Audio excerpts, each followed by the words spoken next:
Why? I was told I'm smart, and smart people write books, so people who consider themselves dumb could read them and think that they get smarter. Whatever I claim in this, well, let's just call it a book, will be what we call an opinion.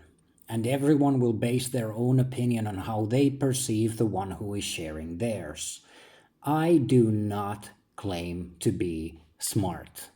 I know nothing. No one knows anything. We are just sharing a perception of our existence, but let's ask the first important question. The only important question that has been answered with a claimed fact numerous times, then refuted by evidence against it. Why? Why indeed?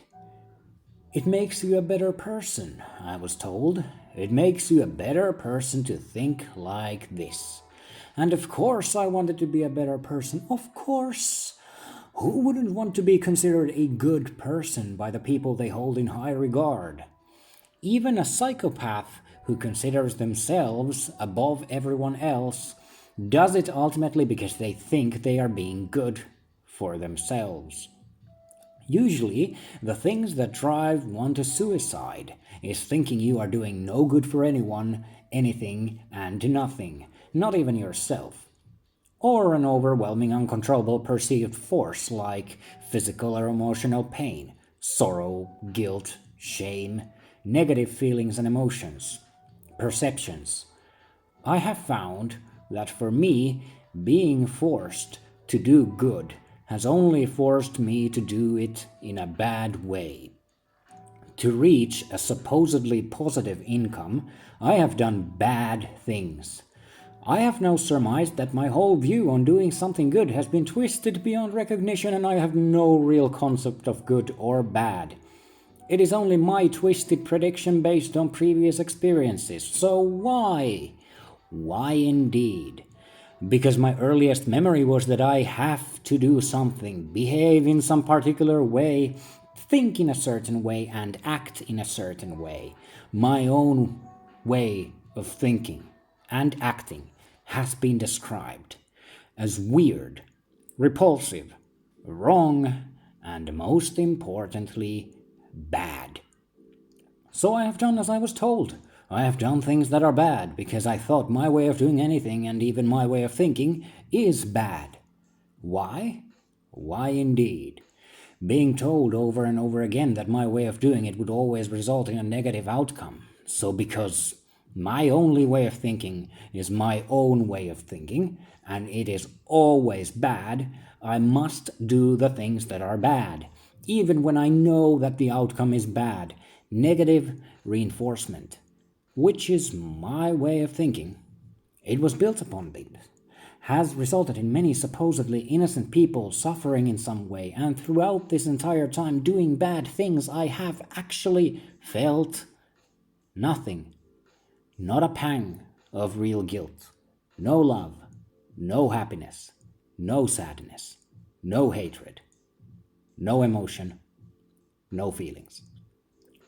I was just told that I should feel a certain way because as a thinking human being, I have to feel. I really don't. Why? Why indeed? It might be a biological thing. Malformed brain, emotional trauma, negative reinforcement. Hide your emotions forever because you feel in the wrong way. I always found harm joy to be my thing. Harm joy. In my native language, we call that happiness from an accident, but I find that phrasing to be a bit misleading. An accident can be good or positive, so I found happiness in finding out the outcome, whether or not it was positive or negative, as long as it surprised me in some way. The element of surprise. Why? Why indeed? The very nature of time is that it is predictable. Space isn't. I find it delightful that there is an outcome to time doing its thing and space changing with it. I can speed up or slow down some of these changes in space, but I will never be able to change time without waiting. I might be spending time by doing things, but the only way to change the time is to wait. And ultimately, waiting is also doing something. So there is no found method of changing time. But what we can do instead is manipulate space through time. Let's get a bit deeper until we go back to the shallow end. The human brain has three concepts of time: the past, the present, and the future. We remember, perceive, and predict. If there was a way for the human brain to make an ultimate prediction of the future, a fact, something that is going to happen because it must happen, that would make one omniscient, a god, an ultimate being with the ultimate prediction, and ultimately all the possible outcomes would be known to them. If you could make such a prediction, you would also know how to manipulate space in a way that this prediction would come to pass whenever you want. That would make you omnipotent, a god. The past, then? Who is to say what is accurate? History is written by the winners, they say. Knowing the past would be the opposite of an ultimate prediction. Omniscient beings have knowledge of all possible outcomes. So why? Why indeed? The line between knowing nothing and knowing everything is thinner than you might realize.